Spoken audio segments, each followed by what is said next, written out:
Karena Nabi kita adalah seorang Nabi yang paling cinta dengan kita. Kalau kita ingin tahu ya, siapa orang yang paling cinta kepada kita, jawabannya adalah Nabi Muhammad. Bukan keluarga kita, bukan orang tua kita, bukan anak-anak kita, bukan pasangan kita, bukan, tapi Nabi Muhammad. Dengan dalil, pernah Nabi SAW bersabda, wallahi inni la arhamukum asyaddur rahmatan min rahmati abaikum lakum wa min anfusikum li anfusikum. Demi Allah, aku ini adalah zat, aku adalah seorang manusia yang paling mencintai kalian, melebihi daripada cinta orang tua kalian terhadap diri kalian, bahkan melebihi daripada cinta kalian sendiri terhadap diri kalian. Sebuah pengakuan, ada buktinya.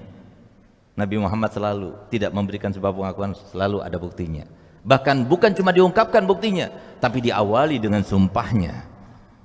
Nabi SAW bersabda dan bersumpah, wallahi law yushaku ahadukum bi syaukatin fi rijlihi la ajidu alamaha fi qalbi. Demi Allah, kalau seumpama kaki kalian terkena duri, sakit bukan? Demi Allah, aku rasakan sakitnya dalam hati. Adakah di antara kita ketika kaki kita terkena duri, terkena paku, kemudian orang tua kita menjerit karena kesakitan? Anak kita menjerit karena kesakitan? Suami kita, istri kita menjerit karena kesakitan? Tidak ada kecuali Nabi Muhammad. Nabi Muhammad cintanya pada kita luar biasa.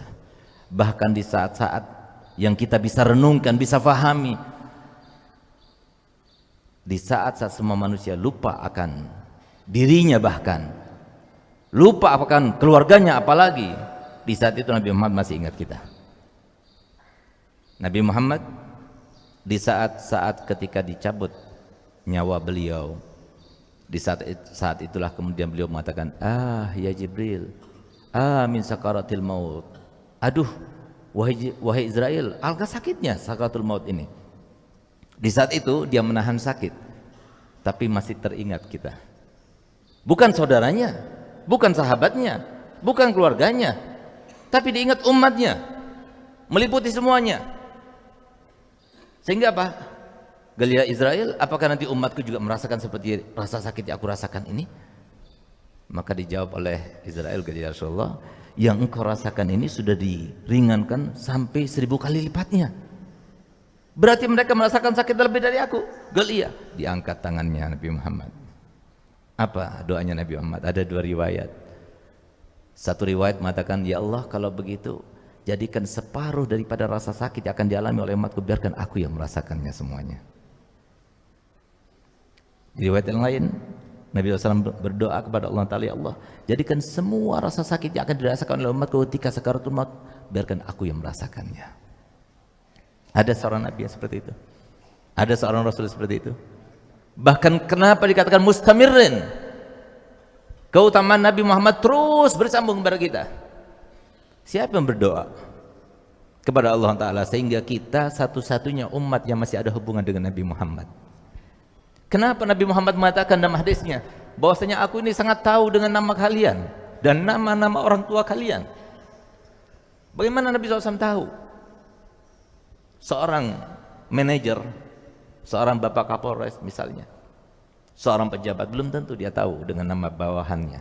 Tapi Nabi Muhammad, beliau katakan, aku tahu dengan nama kalian semuanya dan nama orang tua kalian. Kenapa? Karena Nabi Muhammad telah berdoa. Walaupun Nabi Muhammad sudah meninggal dunia, tapi ada hubungan dengan umatnya. Untuk apa? Untuk selalu mendoakan.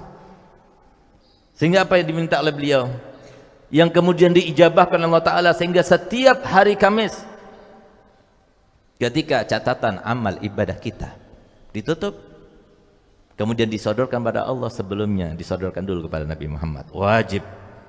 Wajib disodorkan dulu kepada Nabi Muhammad. Malaikat datang, ya Rasulullah, ini amalnya umatmu fulan bin fulan, dilihat. Kalau isinya baik semuanya, tersenyum Nabi Muhammad. Semoga kita termasuk yang bikin senyum Nabi Muhammad.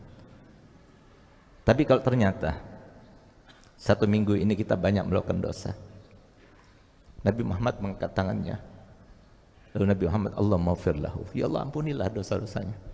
Setiap minggu kita dapat doa dari Nabi Muhammad. Adakah seorang alim, seorang guru yang mengingat kita sampai sebegitunya? Kecuali Nabi Muhammad, kecuali Nabi Muhammad, kecuali Nabi Muhammad. Nabi kita Muhammad adalah seorang nabi, nggak pernah tersenyum kecuali untuk kita. Bahkan Nabi Muhammad berkorban untuk biologis kita, kebutuhan kita. Sehingga suatu waktu pernah Nabi SAW melaksanakan sholat subuh dalam keadaan lambat gerakannya.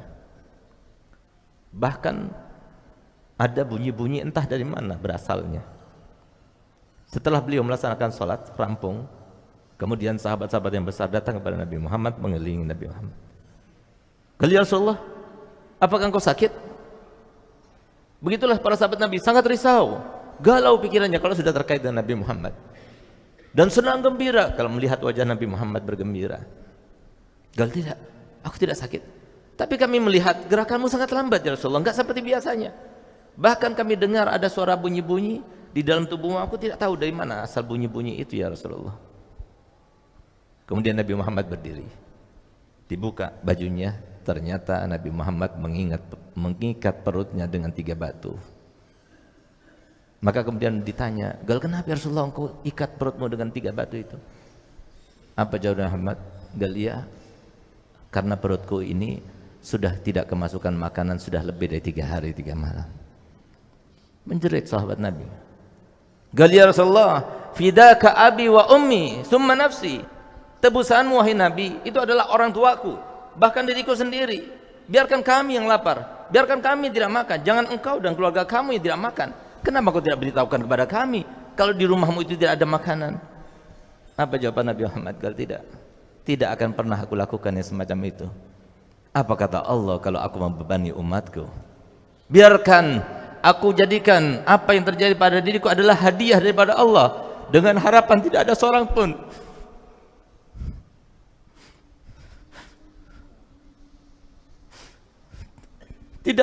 daripada umatku yang tidak bisa makan 3 hari 3 malam. Nabi Muhammad sudah mau mengorbankan dirinya untuk beliau, cukup beliau saja yang tidak makan 3 hari 3 malam. Bahkan diriwayatkan bahwasanya beliau 2 bulan berturut-turut sebelum akhir meninggalnya, di akhir-akhir umurnya, 2 bulan berturut-turut itu tidak ada api yang menyala di rumahnya. Yang dimakan itu cuma kurma dan air. Kenapa Nabi Muhammad mau rela semacam itu? Pertanyaannya, kenapa Nabi Muhammad rela seperti itu? Jawabannya adalah supaya umatnya yang miskin jangan kecewa. Kalian jangan kecewa. Miskin di dunia biasa, tapi jangan miskin di akhirat nanti. Kalau kamu merasa miskin, ketahuilah bahwasanya nabimu lebih miskin. Nabi Muhammad yang disodorkan padanya kekayaan dunia, tapi beliau toyak. Kenapa? Karena dia ingin supaya umatnya semuanya merasa bahwasanya dirinya seperti Nabi Muhammad, seperti nabinya. Itulah Nabi kita Muhammad. Tapi ternyata kita yang dicintainya oleh Nabi Muhammad tidak peduli dengan Nabi Muhammad. Kenapa demikian?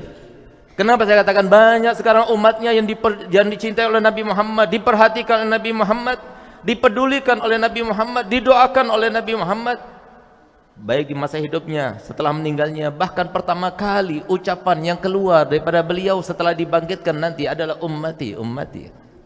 Tapi ternyata kita tidak perhatian dengan Nabi Muhammad. Kenapa saya katakan demikian? Karena Nabi Muhammad manusia biasa, sama seperti kita. Sebagaimana kita punya cita-cita kan? Kita punya keinginan kan? Kita punya harapan kan? Kita punya kehendak kan? Nabi Muhammad juga punya. Nabi Muhammad juga punya cita-cita. Nabi Muhammad juga punya kehendak. Nabi Muhammad juga punya harapan. Nabi Muhammad juga punya keinginan. Kita ingin tahu bagaimana cita-cita Nabi Muhammad, kehendak Nabi Muhammad, keinginan Nabi Muhammad, harapan Nabi Muhammad. Harapan beliau adalah tidak ada seorang pun daripada umatnya kecuali masuk surga bersama Nabi Muhammad.